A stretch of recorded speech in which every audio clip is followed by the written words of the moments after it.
Descubre qué hay detrás de tu forma de comer y atrévete a vivir la vida que se te antoja. Esto es ¿De qué tiene hambre tu vida? Con Ana Arismendi.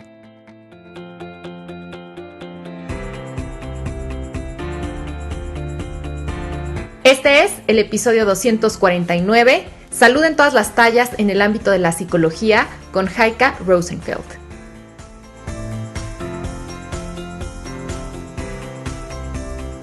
Hola comunidad, bienvenidos a este programa donde hablamos de todos los factores que inciden en la relación que tenemos con nuestro cuerpo y con la comida.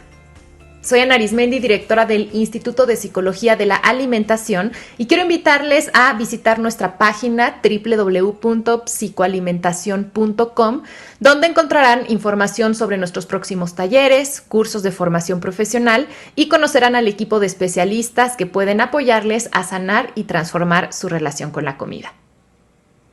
En este episodio me acompaña mi colega Heike Rosenfeld, a quien conocí gracias a su proyecto en Instagram llamado Somos Haze, una cuenta que reúne a diferentes profesionales de la salud que promovemos el enfoque de salud en todas las tallas.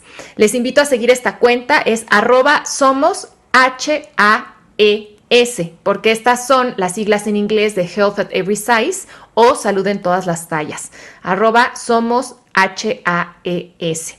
Ahí semanalmente se realizan transmisiones en vivo y se comparten posts sobre esta perspectiva, así es que es un gran espacio para conocer sobre salud en todas las tallas.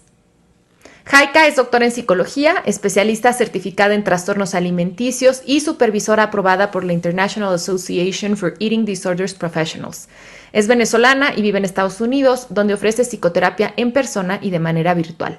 Trabaja con la filosofía de salud en todas las tallas y bajo el modelo de alimentación intuitiva.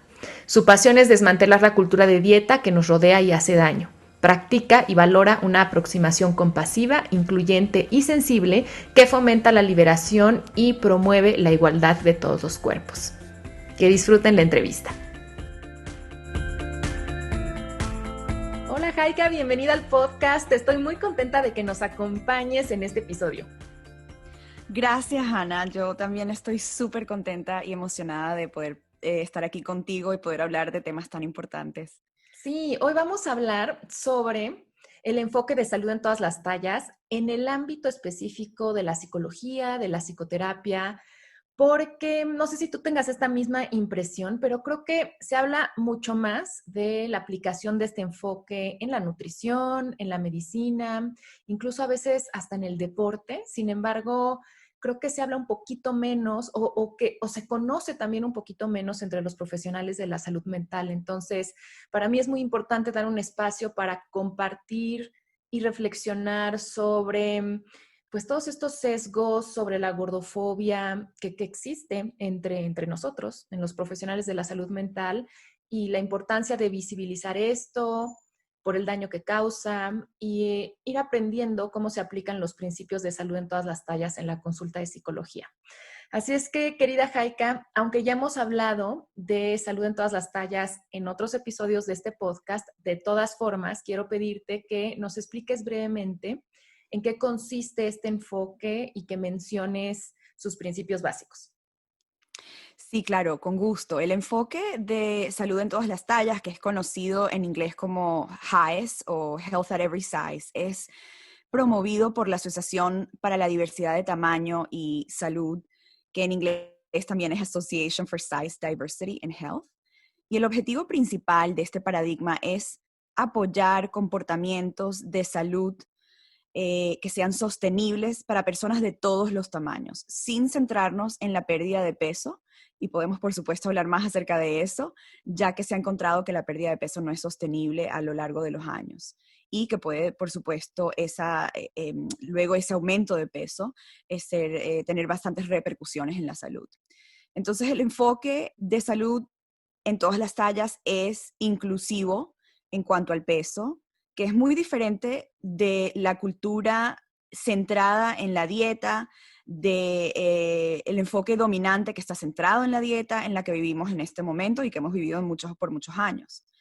Y también aborda el sesgo de peso y el estigma que las personas en cuerpos más grandes viven así como también considera la responsabilidad individual en cuanto a lo que creemos acerca del el peso corporal o el tamaño. Rechaza la suposición de que el peso o el índice de masa corporal son buenos indicadores de salud y que para mejorar la salud no es necesario perder peso o alcanzar una determinada forma o tamaño corporal, ya que reconoce que las personas de pesos altos, al igual que los que tienen pesos bajos o están más delgados, pueden tener una correlación con problemas de salud, pero no existe evidencia que indique hasta el momento que sea el peso en sí mismo la causa de dichos problemas.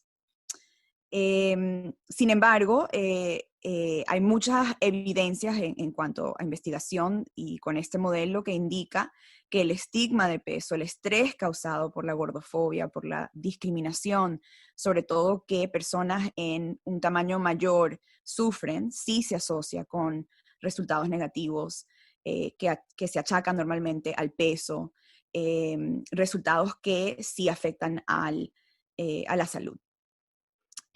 La otra cosa importante de salud en todas las tallas que cabe recalcar es que en este enfoque lo que se pide es que se ofrezcan los mismos tratamientos basados en evidencia para las personas en cuerpos grandes que se le ofrecen ya a las personas con cuerpos delgados. Es decir, que haya una igualdad en cuanto a los enfoques y tratamientos, sobre todo cuando hablamos de profesionales de salud.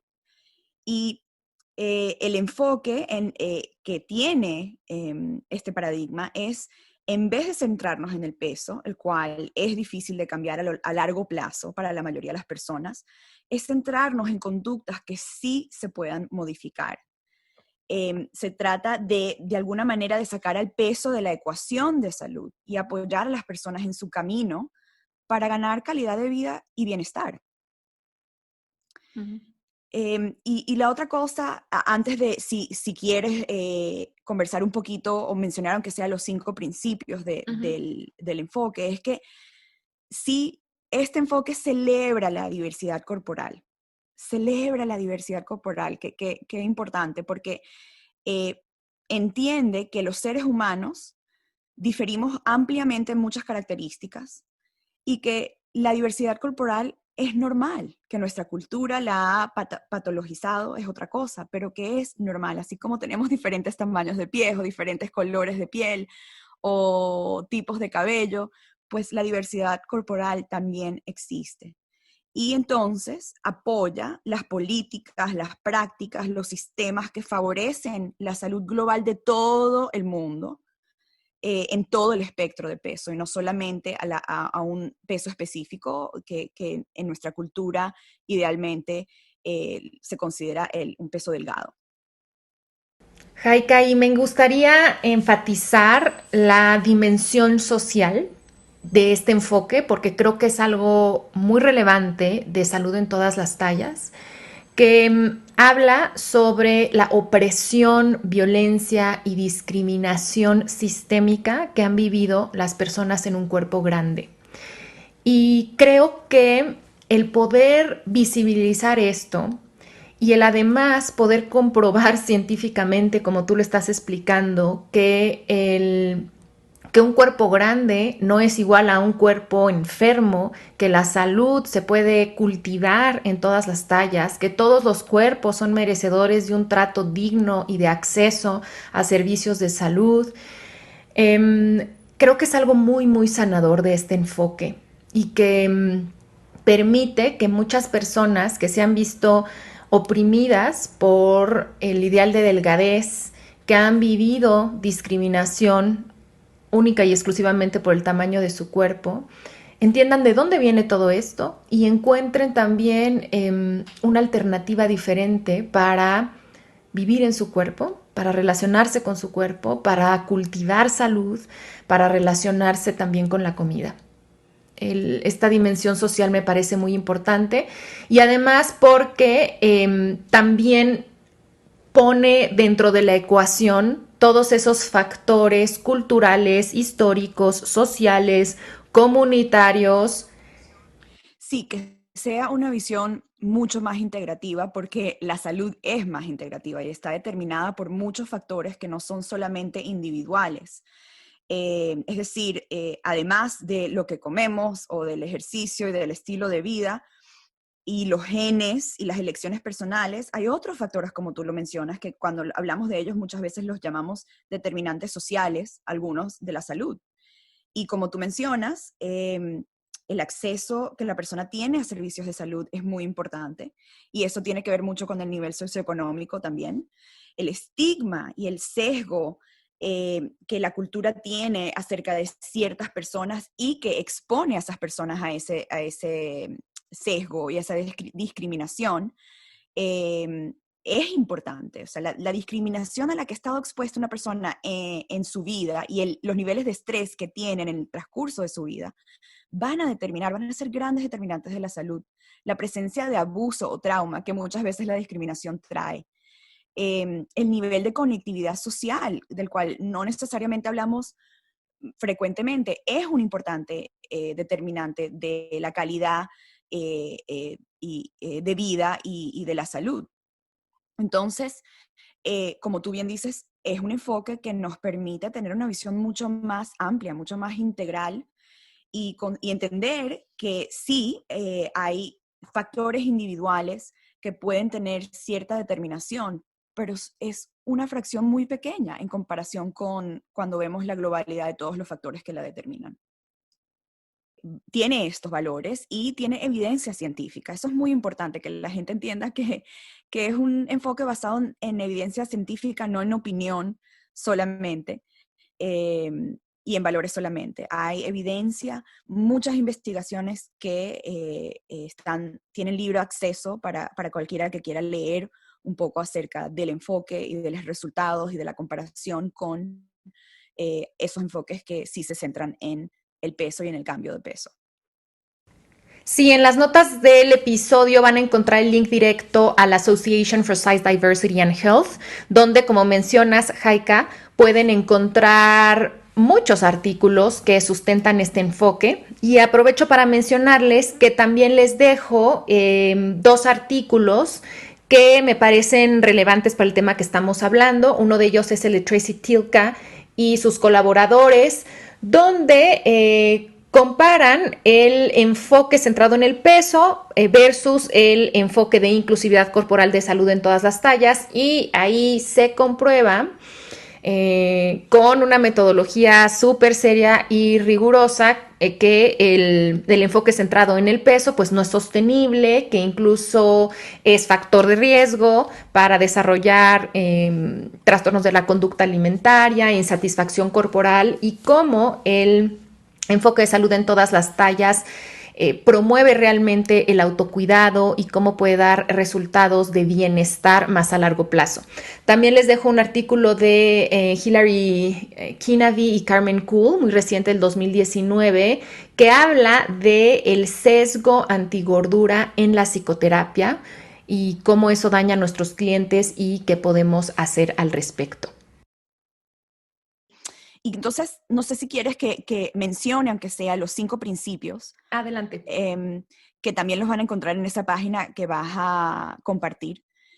El primero habla de la inclusividad del peso, que es la aceptación y el respeto a la diversidad que todos tenemos de tamaños y formas corporales, porque es innata y es normal tenerla, así como el rechazo a la idealización o patologización de pesos específicos. Ese sería el primer principio de salud en todas las tallas. El segundo habla del mejoramiento y el realzamiento de la salud, en el cual se habla del apoyo a las políticas de salud que mejoren y proporcionan igualdad de oportunidad para tener acceso a información, a servicios en cualquier tipo de cuerpo, así como prácticas personales que mejoran el bienestar y la salud de los individuos, incluyendo la atención a necesidades físicas, económicas, sociales, espirituales, emocionales, es decir, consideran todos esos determinantes de los cuales acabamos de hablar y mencionar. Eh, y cabe recalcar que una de las cosas que más me gusta, de las cuales también habla este paradigma y en este principio específico, es que la salud no es una obligación moral.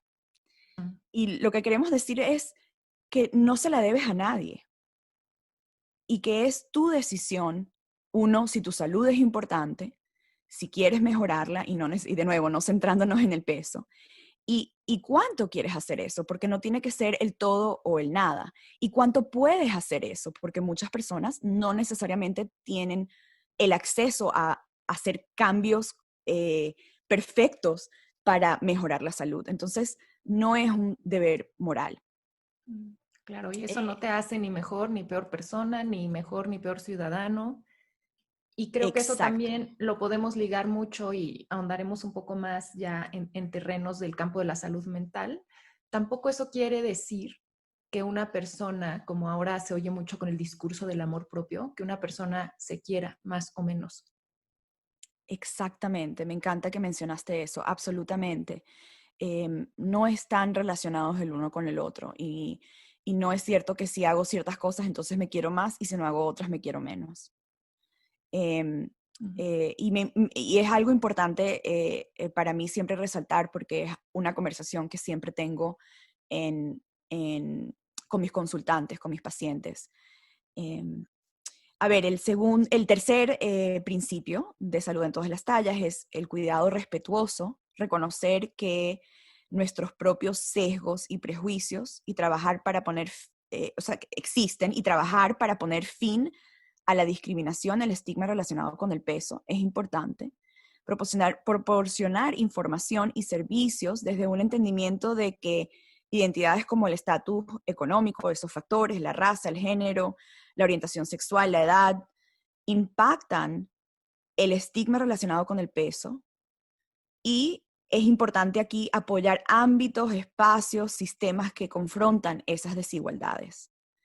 Em, Básicamente, cuando hablamos de profesionales de la salud, que es un poco lo que estamos conversando hoy, es ofrecer el mismo trato que le daríamos a una persona delgada, ofrecérselo a una persona que venga a consulta en una talla mayor.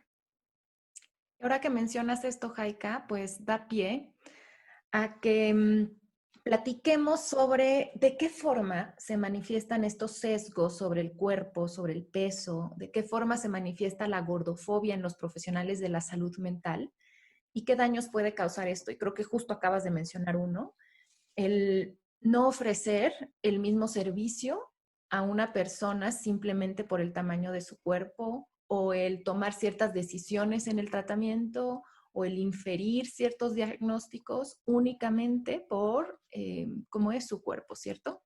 Cierto. Es importante, yo creo que para hablar de cómo la gordofobia o esta discriminación o estos sesgos se manifiestan en profesionales de la salud, es importante mencionar que, por supuesto, todos los profesionales de salud somos seres humanos y como tal hemos sido influenciados, expuestos a nuestra cultura, a nuestra sociedad en la que hemos crecido. Entonces todos hemos sido afectados por sesgos de peso, por gordofobia, por racismo, salutismo, discriminación de personas con discapacidades, homofobia y por supuesto la lista continúa. Y desafortunadamente, los profesionales de salud, al ser personas, también internalizan estas creencias hasta el punto en donde a veces ni se dan cuenta del prejuicio que tienen. Sí. Y Entonces, además yo diría, Jaika, añadiría que además los profesionales de la salud creo que fuimos entrenados en la academia, en la universidad, con estos sesgos. O sea, no solamente los traemos ujú, por la cultura en la que vivimos, sino porque además fuimos entrenados bajo así eso. O es, sea, todavía hoy en las universidades se enseña que a utilizar el índice de masa corporal, a tomar, a considerar cuerpos grandes como signos de patología. Entonces, es algo que también se nos refuerza en nuestro entrenamiento profesional. así es. Para muchos ha sido parte de lo que hemos recibido a nivel profesional y a nivel educativo y muchos hemos tenido supervisores que refuerzan estas ideas que no permiten tener una idea fuera ese enfoque dominante. Y, y pues eso hace que esa internalización de esos mensajes que tal vez recibimos a nivel personal, pues también se cristalicen a nivel profesional. Y es un problema importante, uno de varios que hay, que es cuando somos profesionales de la salud y le estamos causando daño a aquellas personas a las que les prestamos nuestros servicios, es importante recordar que tenemos el deber de no causar daño en nuestra profesión. Eso todos como profesional de salud lo hemos aprendido. Es importante no causar daño. Entonces, nuestros sesgos, implícitos o no, pueden afectar nuestra percepción, nuestra opinión de consultantes, nuestras decisiones clínicas, las relaciones que establecemos con nuestros pacientes o consultantes, nuestros diagnósticos, nuestros tratamientos. Y por lo tanto, es parte de nuestra labor crear conciencia de esos sesgos en ocasiones, y específicamente, por supuesto, en el tema del peso, yo considero desaprenderlos e informarnos y así asegurarnos de tener los conocimientos, las herramientas que sean necesarias y que nos permitan prevenir que nuestros prejuicios afecten la calidad de nuestros servicios a nuestros pacientes. Mm. Gracias Eh, por decir esto, Jaika, porque creo que los profesionales de la salud debemos de activar en este aspecto mucho la autocompasión.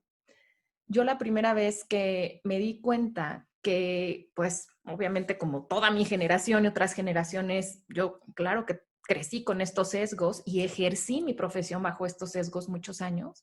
Obviamente lo primero, cuando dije, es que he estado haciendo daño, obviamente no intencional ni conscientemente, pero he estado haciendo daño. Bueno, más si me embargó una culpa, y ahora qué voy a hacer. Entonces, ahora con lo que dices es como decir, bueno, voy a ser compasiva, entiendo que esos sesgos son por la educación que he tenido. Y entonces, tener esa simpatía, esa comprensión conmigo misma y tomar responsabilidad. Entonces, decir, bueno, ahora que lo sé, ahora debo, o sea, ya no puedo ignorarlo, que ahora hacia dónde quiero ir, qué quiero hacer con esta nueva conciencia que tengo.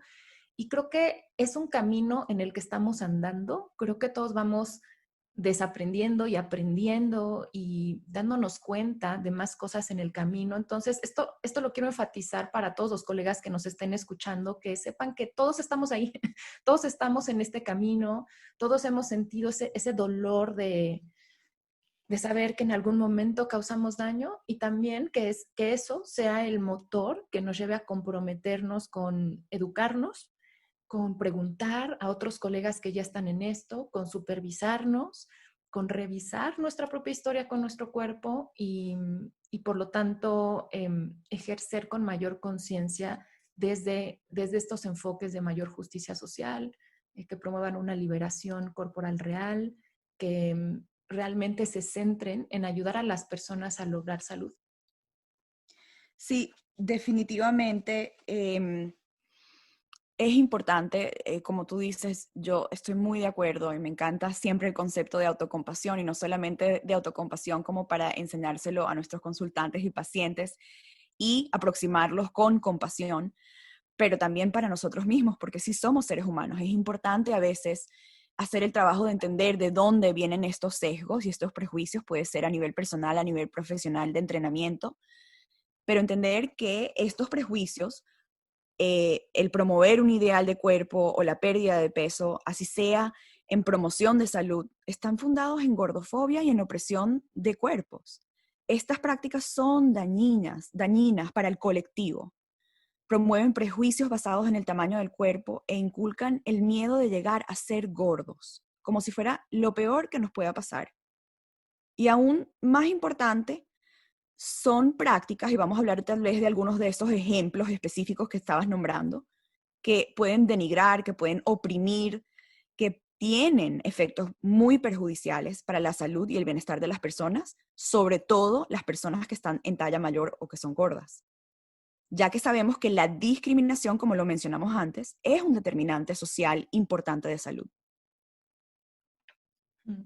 Sí, totalmente. Y creo que aterrizando un poco más el cómo se manifiesta esta gordofobia en los profesionales de la salud mental y qué daños puede causar, bueno, creo que el primero es que afecta la vinculación terapeuta-cliente, porque si obviamente yo ya vengo con prejuicios y a partir de esos prejuicios yo me estoy relacionando con la persona que acude a mí a consulta, eso, aunque sea implícito, aunque no es algo que se dice, es algo que se siente. O sea, que se siente en cuanto a los gestos, se siente en cuanto a cómo vamos a dirigir el tratamiento. Entonces, creo que en primer lugar, eso puede afectar el vínculo, la relación terapeuta-cliente. Creo que también otra forma en la que pues, se nota que ya la mencionamos es en que el terapeuta infiera el estado de salud mental o infiera los hábitos de vida de la persona que le consulta solo por el tamaño de su cuerpo. Y creo que eso Así es es. súper común.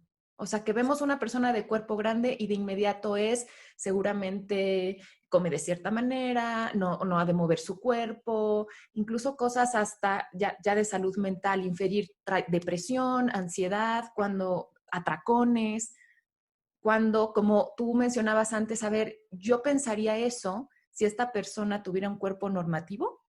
Eso sería lo primero que me vendría a la mente si entrara a mi consultorio una persona con un cuerpo normativo. Sí, y yo creo que existe, es importante decir esto, porque bueno, pues como profesionales de salud muchas veces nos basamos en la evidencia científica y existe evidencia científica acerca de la presencia de actitudes desfavorables, pensamientos automáticos hacia personas gordas en los profesionales de la salud que tienden a asociar una persona gorda con estereotipos de personas perezosas o flojas, voluntad débil, no tienen voluntad, que son menos exitosas, que Dependientes. son dependientes, que son más incompetentes y con peor salud. Estos son datos científicos de investigaciones científicas que se han hecho y que sí se ha determinado que estos son sesgos que tienen muchos de los profesionales de la salud. Entonces, por supuesto, si partimos de ahí, hay muchas consecuencias que estos sesgos pueden traer.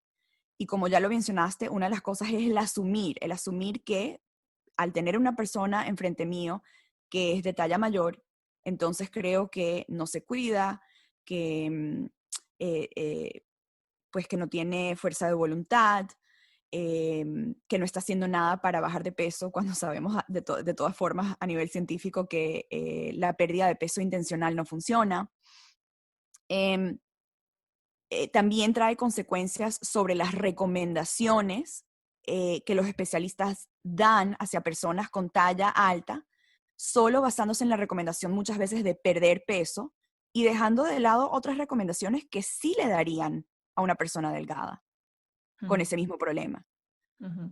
Em, el estigma de los profesionales de salud también se asocia, y estos son datos también de evidencia científica, se asocia con el tiempo dedicado a los pacientes, que les tienden a dedicar menos tiempo a las personas de talla mayor porque ya decidieron desde un principio, desde el momento en que las ven, qué es lo que está pasando, la empatía que muestran, la calidad de las interacciones, como tú lo estabas diciendo, la relación que establecen, y el respeto a estos pacientes, su voluntad e intención de darles y proporcionarles ayuda. Hay evidencia en estudios que plantean esto.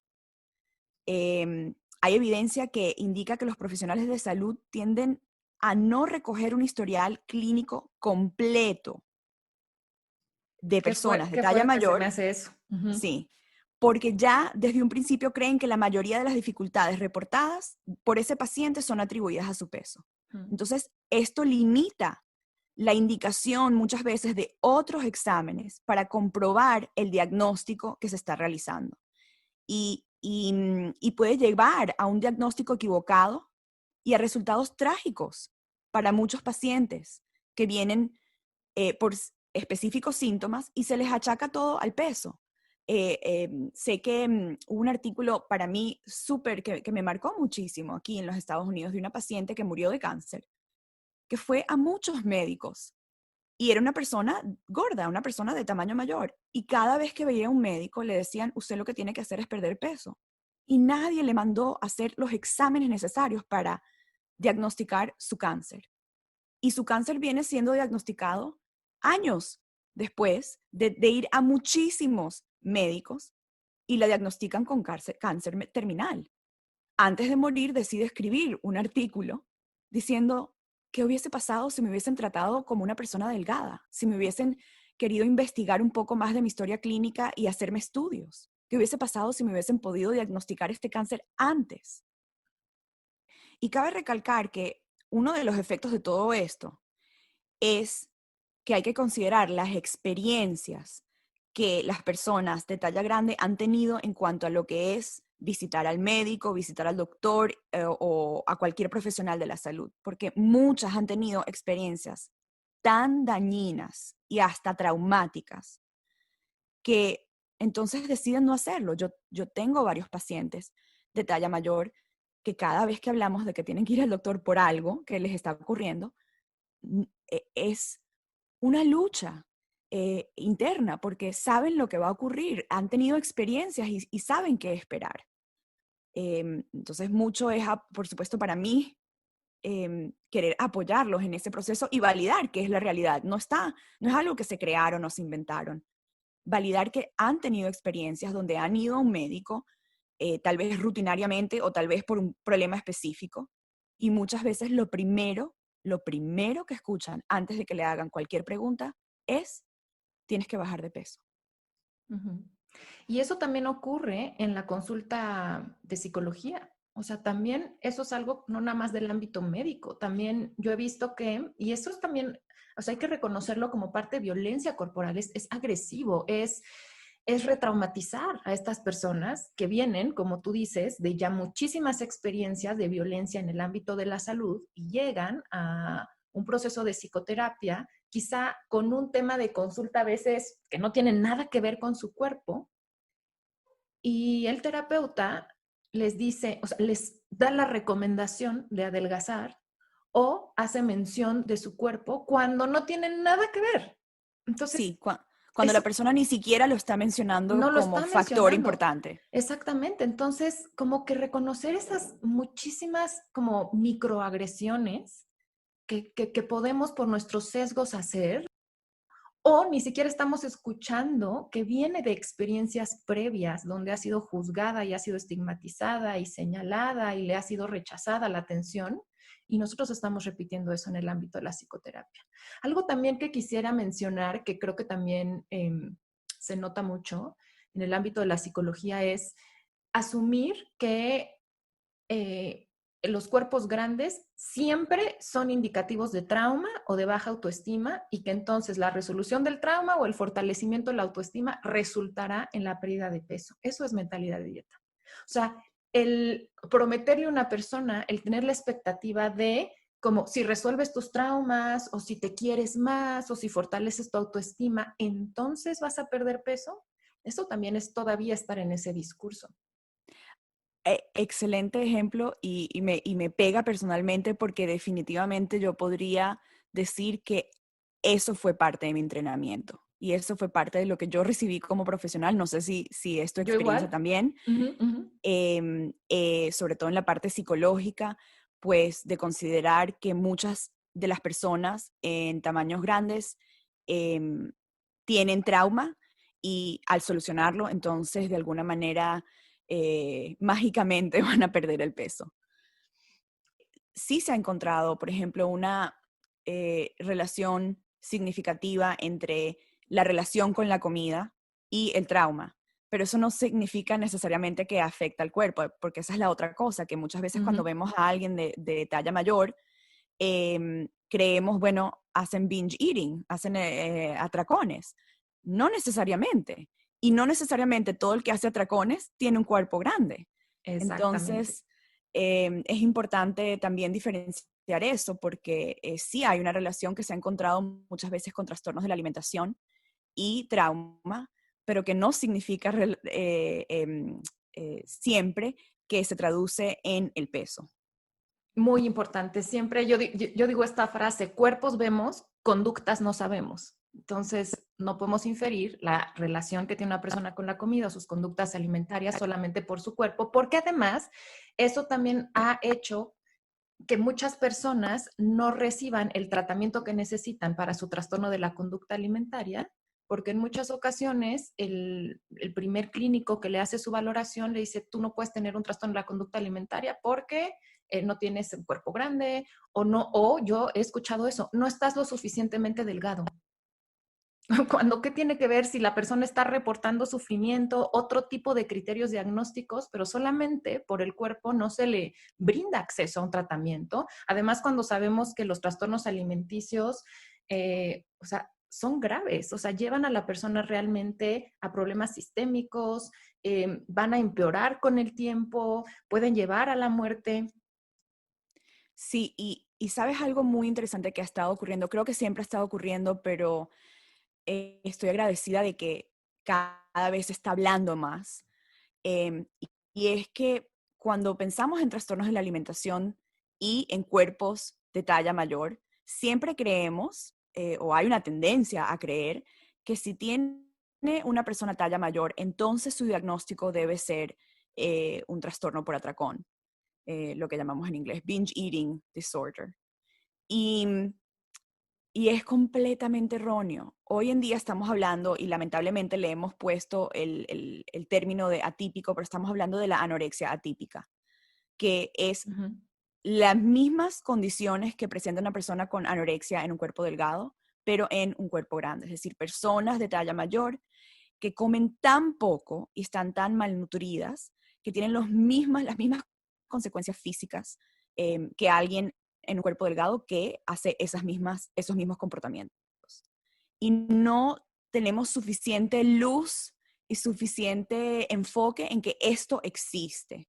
Y espero que si alguien nos está escuchando y se siente identificada, que sepa que esto existe, que hay la posibilidad de estar en un cuerpo mayor y estar desnutrido, que hay la posibilidad de estar en un cuerpo mayor y no comer suficiente. Y que no significa un cuerpo mayor, si hablamos de un diagnóstico de trastornos de la alimentación, no siempre es ujú. por atracón.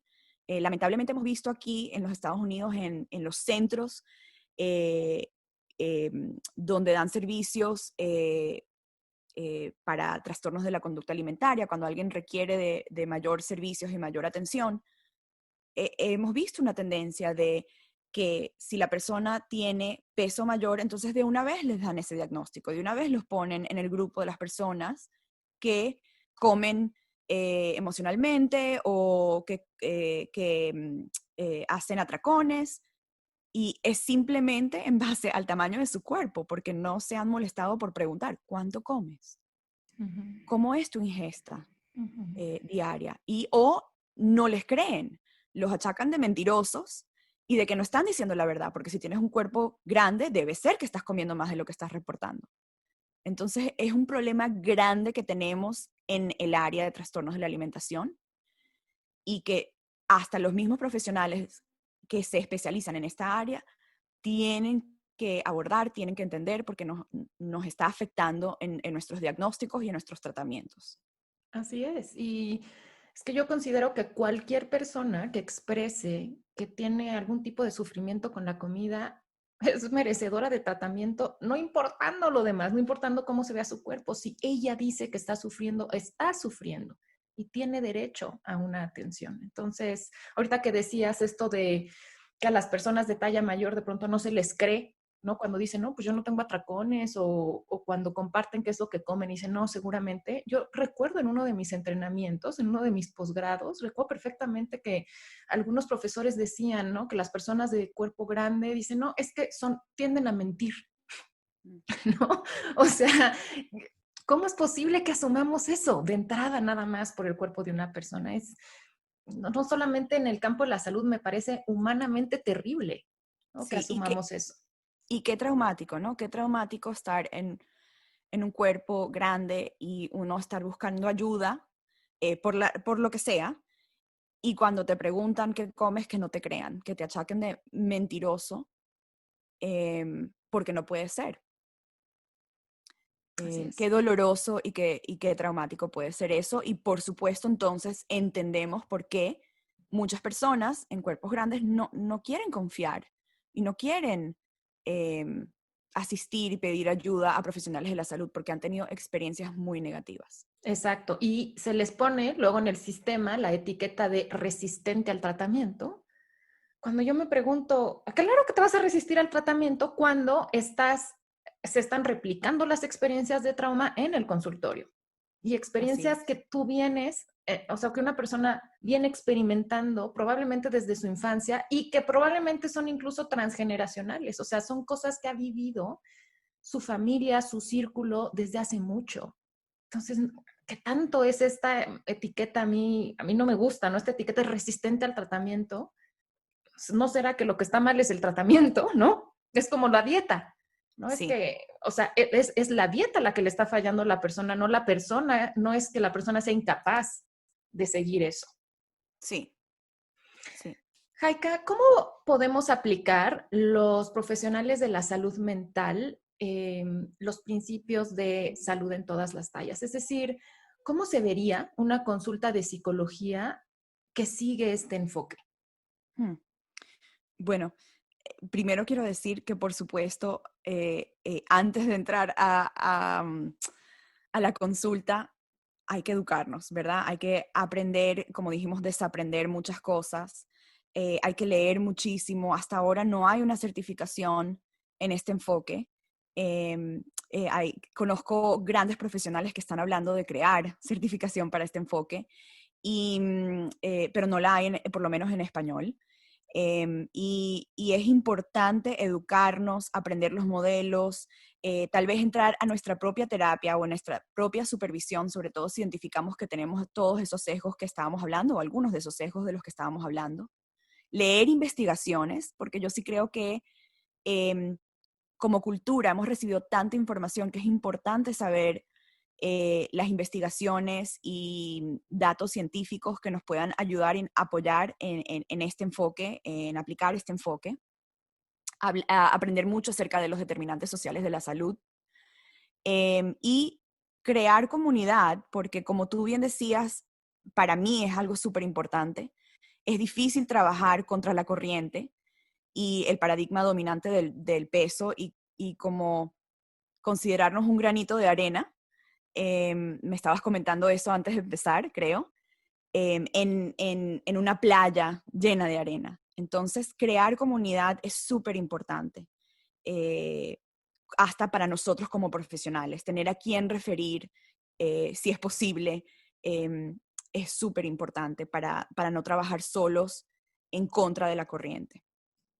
Sí, Em, yo estoy muy convencida que la sanación y la transformación de todo esto tiene que ser forzosamente en comunidad, porque justamente lo que nos ha enseñado la gordofobia es aislarnos, a señalar cómo es tu culpa el que no tengas este tipo de cuerpo, cuando creo que volver a revincularnos en comunidad es parte básica de esto. sí, sí, para nosotros y muchas veces para nuestros consultantes o pacientes. Así es. Em, Yo creo que una de las cosas más importantes, puede ser similar con cualquier otra consulta o cualquier otra razón por la cual alguien vendría a vernos, em, cuando están en consulta las personas, es primero, por supuesto, obtener un historial, no solo que incluya el historial que normalmente tomaríamos, sino el historial de cuáles han sido sus experiencias de las que estábamos hablando antes, tal vez hasta con profesionales de salud, pero no necesariamente, puede ser con familia, con amigos, cuando eran niños, cuáles han sido sus experiencias en cuanto a la cultura de dietas, en cuanto a la información que han recibido. Yo cuando hablo mucho de cultura de dieta, de gordofobia, de discriminación, tanto a personas que superviso como a pacientes, hablamos acerca de como tres tipos generales, y tal vez puedan existir más, pero yo tiendo a pensarlo en tres formas, de que recibimos esos mensajes o experiencias de cultura de dieta, de gordofobia, de discriminación. Y hablo de, pues, evidencia que es obvia, o sea, que em, puede ser simplemente tener una conversación con alguien y que está hablando de su dieta, pues eso es obvio, em, o que alguien simplemente nos diga, o un médico nos diga, tienes que rebajar, eso es obvio. Luego hablo de la parte sistémica, porque es importante entender que los sistemas bajo los cuales estamos de alguna manera viviendo son gordofóbicos. Si hablamos del trabajo, hablamos del colegio, em, por supuesto estamos hablando del sistema médico. Todas estas estructuras, todos esos sistemas son gordofóbicos y es importante que las personas empiecen a reconocer eso. Y luego hablo en un tercer nivel de estos mensajes que han sido internalizados. Entonces, un poco nosotros reconocer que he internalizado. Cuando estoy, por ejemplo, comiendo o decido que quiero ir a la playa, ¿cuáles pueden ser esos mensajes internalizados que resurgen en una voz interna? Y entonces empezamos a hablar como a tener mucha curiosidad, sin juzgar, cuáles son esas experiencias y cuáles son esas evidencias que he tenido en mi vida para entender que he sido muy afectada por la cultura de dietas, la gordofobia y la discriminación. Esto que dices creo que es algo maravilloso que podemos ofrecer los profesionales de la salud mental, bueno, todos, pero específicamente por cómo es el espacio terapéutico, creo que esto es clave, ofrecer un espacio para poder poner sobre la mesa y hablar sin juicio de todas estas experiencias, el poder ayudarle a las personas que acompañamos a ponerle nombre, a visibilizar, a validar sus experiencias, a decirles, esto que has vivido existe, es real y además no estás solo, sola, esto lo han vivido muchas otras personas, porque esto es algo sistémico. Y creo que poder dar esa validación y dar esa escucha y dar ese espacio, muchas personas no han tenido otro espacio en su vida donde poder hablar de esto. Entonces, creo que ese es un aporte que podemos hacer desde la psicoterapia muy importante y que a veces en otros espacios de salud no lo van a tener, simplemente porque la consulta no es así, ¿no? O sea, se hacen otras cosas en consulta, porque en muchas ocasiones no hay tiempo para poder abordar y en un proceso psicoterapéutico tenemos todo el tiempo para profundizar en estos temas. Sí, es muy importante lo que dices y es que la experiencia de muchas personas, tal vez no todas, pero muchas personas, es que no han tenido un espacio para poder hablar de estas cosas. Muchas veces cuando le pregunto a pacientes acerca de niños y experiencias, me dicen, wow, creo que jamás he hablado acerca de esta experiencia con alguien, o tengo muchos años que no pienso en esto y en cómo me afectó. Em, Muchas veces han recibido los mensajes de que han sido hipersensibles cuando alguien les hace un comentario acerca de su cuerpo, que puede ser un comentario gordofóbico. Cuando han vivido esos actos, esas microagresiones violentas que tú estabas mencionando antes, les dicen, no seas tan sensible. Esos son los mensajes que han recibido muchas veces. Entonces, poder ofrecer el espacio terapéutico que sea abierto, que sea curioso, que no juzgue, que sí valide y que se sienta seguro para ellos poder hacer eso, es súper importante y hay que empezar por ahí. Así es, yo también creo que otra cosa que podemos hacer los profesionales de la salud mental es también dar un espacio para trabajar, por ejemplo, con vergüenza, con culpa, que son experiencias muy comunes en personas que han vivido estigmatizadas. Obviamente, darle un espacio al tema de la insatisfacción corporal, si es que así lo reporta la persona que nos consulta. Creo que también, por ejemplo, darle un espacio a reconocer y validar el deseo de adelgazar. Así es, Porque no sí. sé si te ha pasado, Jaika, a mí sí, que llegan conmigo personas que, bueno, ya se han empapado un poco más de todo este tema, pero ahora llegan con culpa, ¿no? De, a ver, pues yo ya entendí lo de mentalidad de dieta y o sea, quiero trabajar bajo el enfoque salud en todas las tallas, pero es que sigo queriendo adelgazar. Y como que ahora se sienten culpables por tener ese deseo. Entonces, reconocer y validar y decir, eso es totalmente natural que tengas ese deseo porque mira en qué ambiente hemos crecido y con qué ideas. Entonces, dar un espacio y ayudar a la persona a entender de dónde proviene ese deseo y trabajar con eso, creo que también es algo muy valioso que podemos hacer en nuestra consulta. Y también, por ejemplo, algo que yo también he ido aprendiendo y sigo aprendiendo es, por ejemplo, el valor del lenguaje.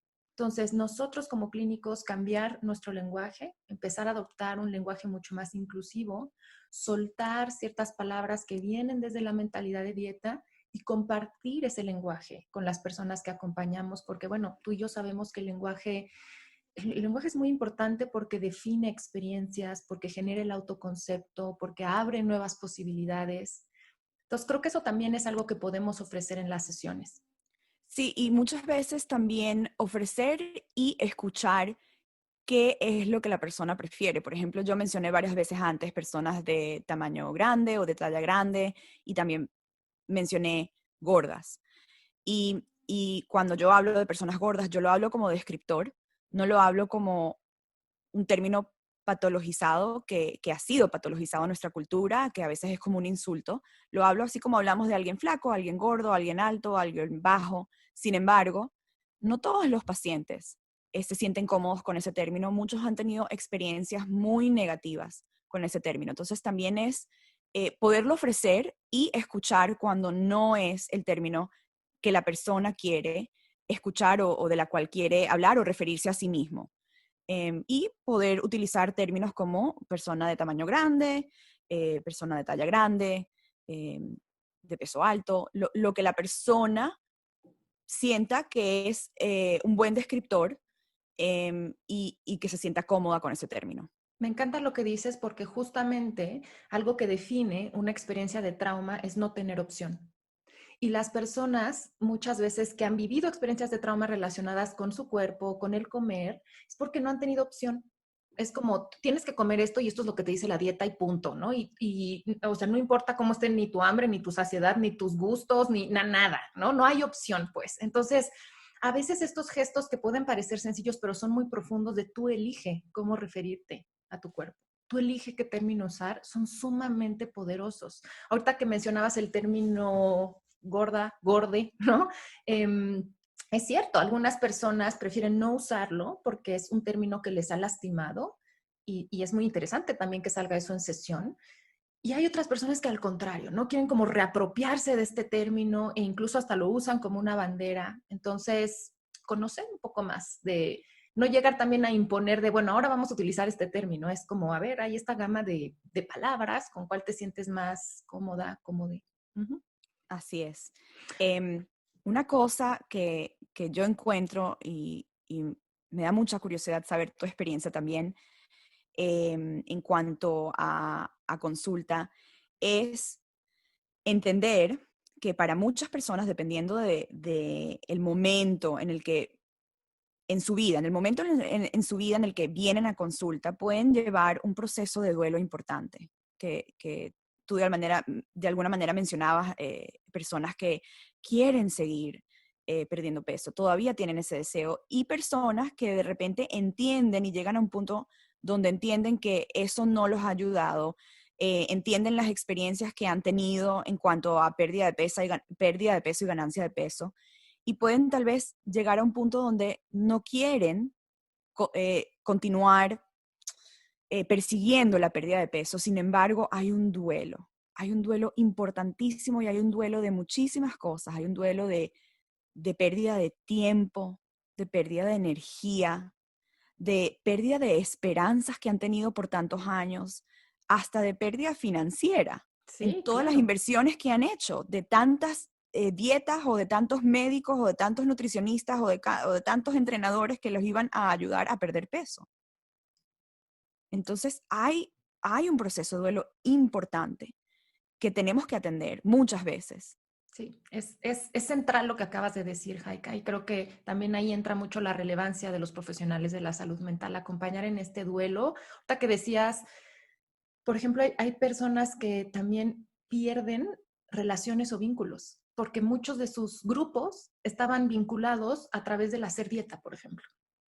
Y el decir, bueno, yo ya no estoy ahí y el no estar ahí implica alejarme o encontrar una manera de vincularme diferente con ese grupo, eso también es muy potente. Y yo algo que también he visto es, si nosotros también en la consulta logramos resignificar y reconceptualizar también el uso de ciertas formas de comer como un recurso, es decir, decirle a la persona, y eso también puede ser un dolor al dejarlos ir, ¿no? El entender que quizá él la báscula o la balanza y la dieta y el atracón y muchas de esas formas de comer fueron recursos para intentar gestionar algunas situaciones, algunas emociones que se sentía que nos rebasaban y para muchas personas han sido recursos que les han acompañado décadas de su vida.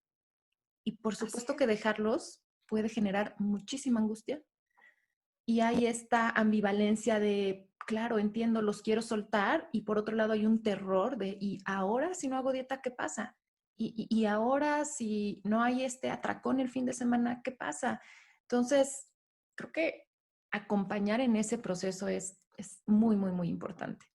Sí, hay muchos, sobre todo si existen, porque entendemos que no siempre existen, pero si existen conductas alimentarias de riesgo o trastornos de conducta, sabemos que muchos de esos comportamientos que tú mencionas, por ejemplo, el atracón, em, han sido protectores, como tú dices, los han acompañado, pero de alguna manera han sido protectores y posiblemente han sido una herramienta para poder vivir lo que estaban viviendo en el momento en que lo comenzaron. Y es importante entender que también puede haber un duelo acerca de eso. Em, es importante entender que, sobre todo para el paciente, que está bien tener compasión por ese comportamiento que tanto los ayudó en algún momento y que de repente ahora nos damos cuenta que en este momento ya no está ayudando. Em, Ese puede ser muchas veces parte del trabajo para no sobrepatologizar, para no tener esa vergüenza Mm. si vuelve a ocurrir, como tú mencionabas antes, y normalizar un poco el hecho de que sí, esos comportamientos en este momento no te están sirviendo, pero en algún momento estuvieron presentes porque sí te servían y sí te ayudaban. Así es. Por eso también es muy importante, pues, apoyar a las personas a desarrollar habilidades de gestión emocional, de regulación del estrés, habilidades sociales de afrontamiento, Ujú. y obviamente ayudar también a desarrollar hábitos de salud sostenibles en vez de solamente perseguir la pérdida de peso, ¿no? O sea, nuevamente creo que también el psicólogo, el psicoterapeuta juega un papel muy importante en poder apoyar a la persona en ese tema. Y sí también, como decíamos, identificar experiencias de trauma, nombrarlas y reprocesarlas e integrarlas, pero no con esta idea de, como que sanas este trauma y ahora sí, ¿no? O sea, vas a perder de peso. Es simplemente, bueno, vamos a sanar trauma porque es lo que hay que hacer con trauma, pero no sabemos qué va a pasar con tu cuerpo ni con tu comer, ¿no? Eso vamos a ir descubriéndolo. Así es, no tener promesas de que con este trabajo tu cuerpo puede cambiar y considerar que en general, yo siempre hablo de tres opciones, el cuerpo puede subir de peso, el cuerpo puede bajar de peso, el cuerpo puede quedarse igual de peso. Y dejarles desde un principio a las personas saber em, cuáles son las posibilidades, porque no estamos prometiendo solo una posibilidad. Y como tú dices, parte de lo que podemos hacer en terapia y en consulta es ayudar a las personas a sanar su relación con la comida y con su cuerpo. Muchas veces ese trabajo veo, como tú mencionabas antes, que hay más personas usando este enfoque y aplicando este enfoque que tal vez no sean necesariamente psicoterapeutas em, o psicólogos, sino estamos hablando de nutricionistas, pero esto también es un trabajo que se puede hacer en terapia. Ayudar a sanar la relación con la comida, con el cuerpo, y cómo cuidar y mejorar la salud sin centrarme en el peso. Cómo desarrollar esas conductas que sí pueden ser sostenibles si es algo que quiero hacer. Por supuesto, siempre, siempre teniendo en cuenta cuáles son los objetivos del consultante viniendo a la consulta. Así es. Jaika, pues acercándonos ya al final de esta entrevista y sabiendo que hay muchísimo más que decir, por favor, compártenos tus datos de contacto para que la comunidad sepa cómo encontrarte. Tú compartes muchísimos recursos en redes sociales para complementar y ampliar lo que hablamos en este programa.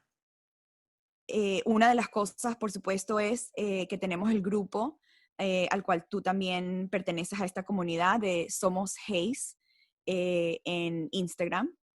Y en ese grupo tenemos más o menos 55, creo que es, profesionales de la salud que aportan y como voluntarian su tiempo y sus conocimientos para hablar acerca de diferentes temas relacionados con todo lo que hemos estado hablando desde el enfoque de salud en todas las tallas. Y dan directos, lives, para hablar de estos temas. Es un grupo que abrí y que me ha llenado muchísimo. Es un grupo en el cual tendremos tal vez varios proyectos para el futuro. Pero bueno, en cuanto a cómo me pueden encontrar a mí, yo tengo un website. Mi website es mi nombre, que es heikarosenfeld.com. Y ahí me pueden mandar email, me pueden llamar por teléfono. em, También tengo el Instagram, el cual pueden seguir, que ese sí es Dr. Heika Rosenfeld. Y digo doctor porque no es doctora, es DR Heika Rosenfeld. Bueno, Heike, voy a dejar aquí en las notas del episodio todos tus datos de contacto para que la comunidad pueda conocer tu página web, pueda seguirte en Instagram y también para que puedan seguir a la comunidad de Somos Hayes. Y Heike, pues te agradezco muchísimo tu tiempo que nos hayas compartido. Siempre es un gozo colaborar con otras colegas y también disfruto mucho el hablarle a otros profesionales de la salud y eso, abrir los brazos para hacer comunidad y hacer sinergia. Entonces, pues ya sé que ya estás lista, así es que ahí te van las 2 preguntas que hago a todos mis invitados. Cuéntanos de qué tiene hambre tu vida en este momento.